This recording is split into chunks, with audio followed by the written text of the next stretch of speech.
Hi guys, I hope you guys can hear me. I think there were kind of some delays in the intro, so I apologize for that.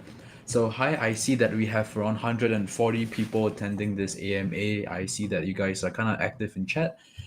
So today I would like to go through with you the final plans on the next 1 week or what's gonna happen for our community, our token.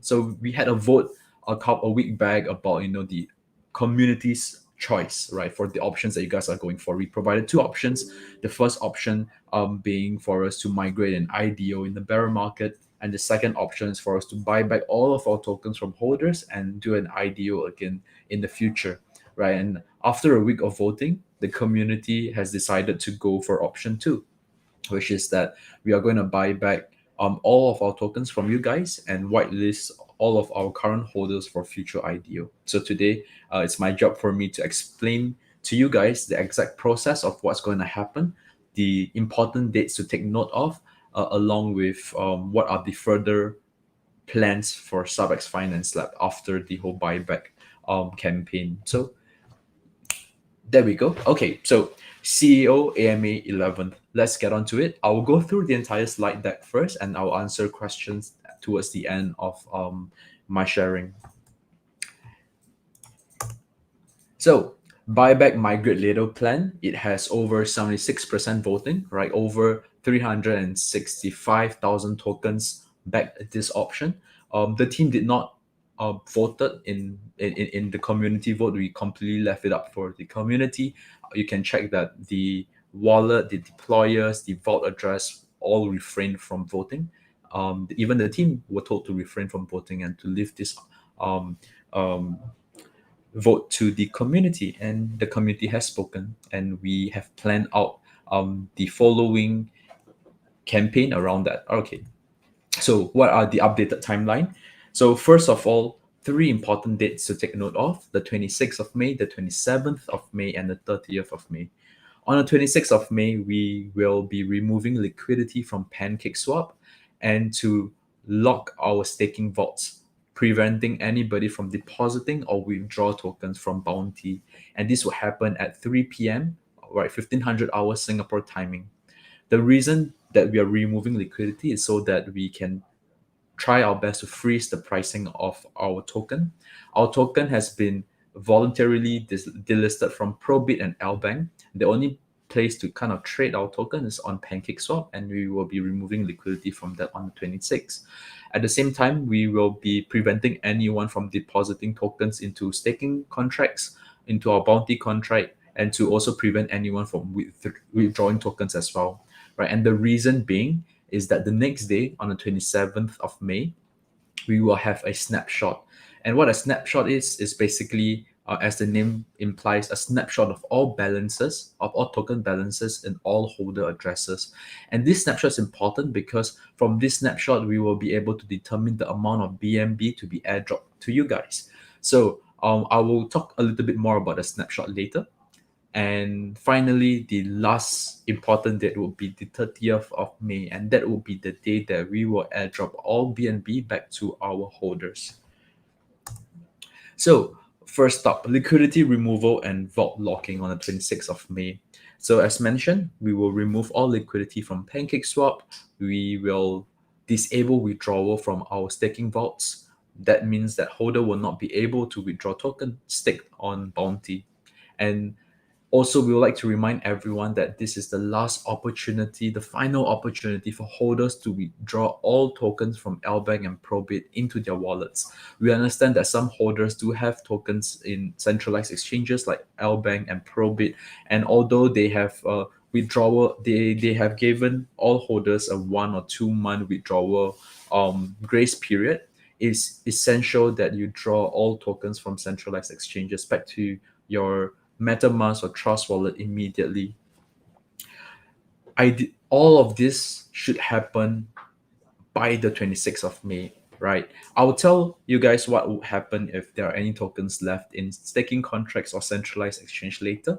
I'll get onto that caveat later in my sharing. Next off, the snapshot. We will only be snapshotting BEP20 addresses, such as ones from MetaMask and Trust Wallet. we will not be supporting centralized exchanges wallets. And the reason is because we do not have the ability to take snapshots of their wallet. Their wallet balance is usually hidden, right? It's not really public. We do not have the capability to take snapshots of their hot wallets to know how much tokens you have in your centralized exchange account. So please withdraw all tokens from centralized exchanges, from Lbank, from Probit, into your MetaMask or Trust wallet, right? Because these are the wallets where you are able to receive your BNB airdrop. Also, smart contracts are not supported. That means that any tokens locked in smart contracts for whatever reason will not be supported. We do not have the ability to take snapshots of smart contract balances, especially in very complex contracts such as a bounty vault. And it's much easier for everyone to just withdraw all tokens from smart contracts, including our staking contracts, into your wallet. We will remove all penalty from our staking vaults, meaning that you are able to withdraw all tokens without penalty and still getting the yield that you signed up for. Right, next. On the 30th, we will have our BNB airdrop. All BNB will be automatically airdropped directly to your wallet. That means that no further action is required on your end. We have deliberated different options, right? A manual transfer using a dApp, or various methods, but we determined that a automatic airdrop is the most straightforward and the least and is the method that's least likely to cause confusion, because you're gonna get BNB directly sent to your wallet. All airdrop addresses will also be recorded down in the blockchain. There will be a proof of that. There will be proof that these wallets received BNB from us and that they were former holders of our token. And you guys will be whitelisted for future IDO by us. And next, we will continue to support the community.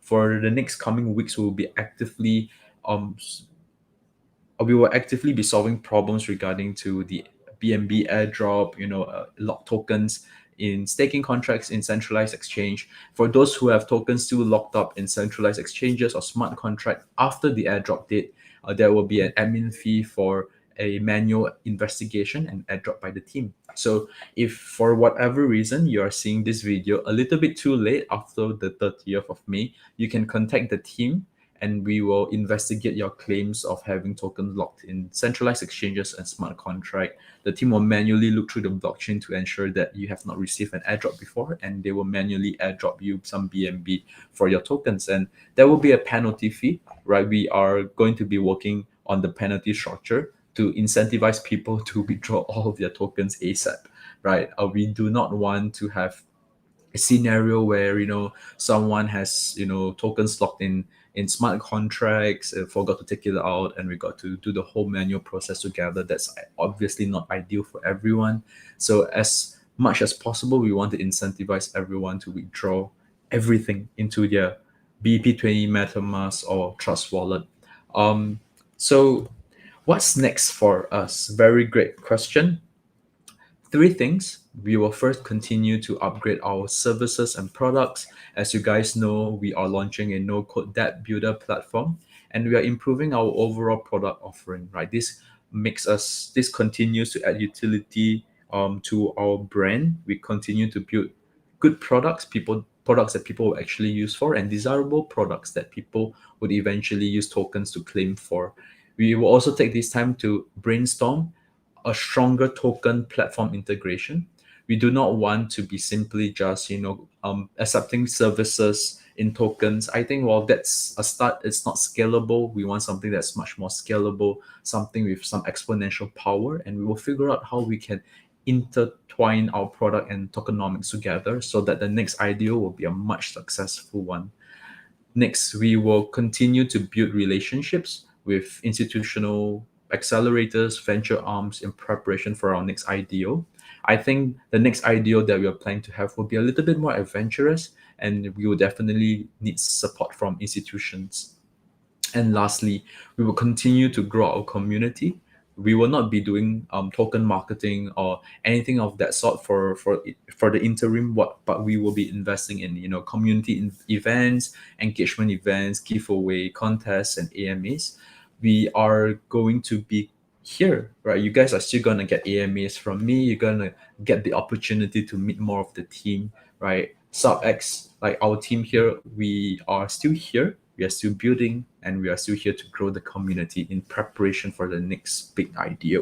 And that's where we are at in general, right? It's not particularly very complex. Three important dates to take note of. We have took a lot of time to plan the operational requirements as well as the technological hurdles as required to execute such a maneuver. And it's not our first time doing such a complex operation before. During our last IDO, there were migrations, there were dashboards, there were private sales, and our team was managed to execute all of them pretty well. I was really happy with the team's operational abilities, and likewise for this campaign, I am confident that it will go smoothly as well. We have took quite a bit of time to ensure that the different pieces are in place, and I'm very confident that we are going to be able to execute this out well. Yep. So uh, I want to leave before I stop this sharing for and start answering questions. I want to leave a quote, right? I want to share a quote with everybody,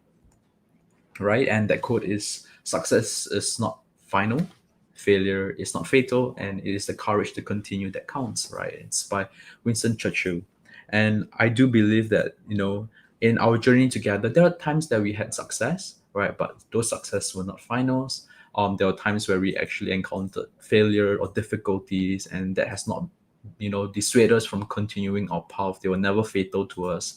Some bleed and some were more painful than the others, but in the grand scheme of things, we continue to keep on moving, and we will continue to push hard and do our very best to create better products, greater tokenomics, and eventually do a much better successful IDO. And we will not be able to do it without you guys. So once again, thank you to the community, the holders, the GP members, the Army group, the team in Singapore and in Philippines and in Lisbon, and all of our advisors, Pedro, Tyler.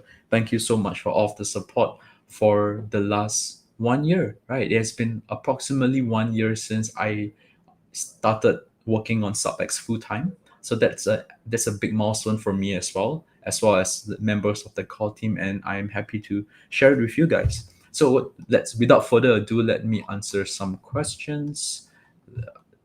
There we go.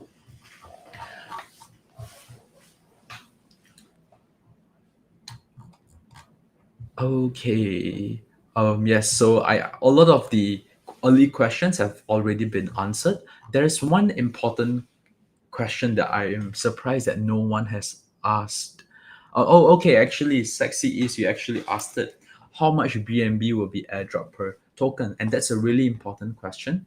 Unfortunately, I'm still not able to announce the exact number, but it's gonna be a premium of where our market cap is right now. And the reason why we don't publicly say out that number is to prevent arbitrage, right? Because we are spending our money to acquire back the tokens. We do not want any malicious third party to try and arbitrage that amount to the ill benefit of our holder, right? To the disadvantage of our holders. So it's a amount that the best amount that we can afford. We did the math countless of time. I've changed that number countless of time going up. And I think that we are in a position where I think it's the best that we can do, and as well as it's a number where I feel that everyone would be understanding for. So the exact airdrop amount will be, the rate will be announced on the airdrop date itself, right? We will announce it, and a couple hours later we will continue to perform the airdrop. So what we will do is that during the snapshot day on the 27th, what we will do is that we are going to actually put all of the snapshot numbers into probably a Google sheet where we can share it with everyone so that everyone can double check, make sure that the balances check out. And if there are any discrepancies with the number, they have the weekends to contact us. I'm really sure that there will not be any discrepancies in the chart at all, but we just wanted an additional 2 day buffer or a cooling period as you would, so that the team can double check the numbers, and the community can help us to double check the numbers as well. And on the 30th, we will finalize everything and proceed with the airdrop. And so that's the general plan of what's going on. Yes. So Mike, you mentioned that what is the penalty for those who forget to withdraw? So it's we are thinking of using a penalty structure similar to how Binance does it. So Binance Singapore closed down a couple months back, and what they did was that in order to withdraw funds after them closing down, there's a 20% admin fee and like a 2% penalty fee or management fee every other day, right? And we are probably most likely going to go with a similar structure to that.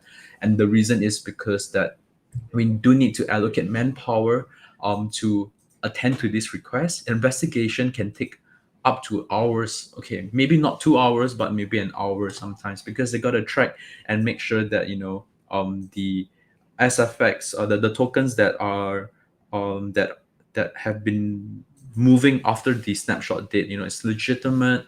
It's not tokens that have been transferred from another wallet that received the airdrop. There are a lot of variables and a lot of things to kind of check out for to prevent people from trying to take advantage of the whole situation.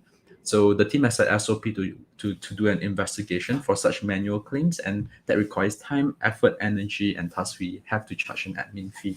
At the same time, we want to incentivize everyone to draw everything to their wallet ASAP so that the experience is much more pleasant for everybody. So Roman, I'm from India. I hold Subx in the last 6 months. So hi Roman, thank you for being a holder, especially in our early days when we first started off.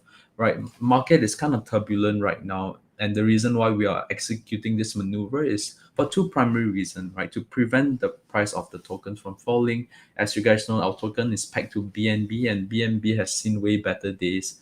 The heavy pressure on the crypto market isn't particularly great as well. So we want to stop loss and prevent the value from tokens from dropping any further, and that's why we are buying back all our tokens.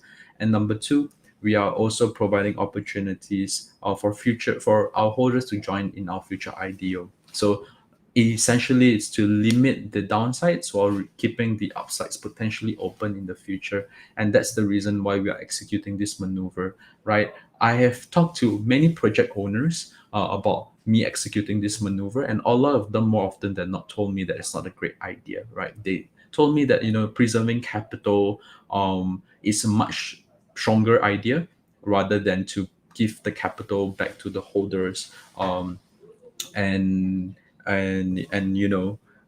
to carry out a buyback scheme. And I disagree with that, and the reason being is that at the end of the day, the holders, the community was what made us where we are today. From your support, from all of your recommendations, all of our clients were actually brought to us by our community.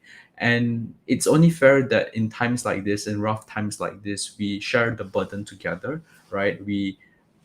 Take expand the capital to buy back our tokens from you guys, and in the future where opportunities are a little bit brighter, there are a little bit more sunshine in the space, we can always come back together and we can go for a good one once more. So we will not be listing in any more exchanges in the foreseeable future because we essentially detokenize the project for now. And once we do an IDO again in the future and we are tokenized again, we will definitely get listed on ProBank and Probit and LBank first, and probably a little bit more than that as well. Because after another IDO, I do expect interest in us to be a little bit higher. So I'll probably start listing on a bit more exchanges. We already have working relationships with a couple more exchanges that some of you guys already know, Liquid, and so on and so forth. And I think it's going to be absolutely great. So thank you guys for participating in this AMA. It's not a particularly long one because the whole process is relatively straightforward. I think we tried our best to make it straightforward, and I think we had achieved that. So if no one else have any questions, I do have one more. Is Subx still planning to release the Spaces NFT? So if you actually go to the Spaces NFT website along with the Twitter, it mentions that that the launch will be postponed, and the reason is because the market is not particularly doing too good right now, right? I think it's we are in a strategy where we want to stop loss and be a little bit more risk adverse right now, and I think that postponing the NFT drop would probably make more sense as well.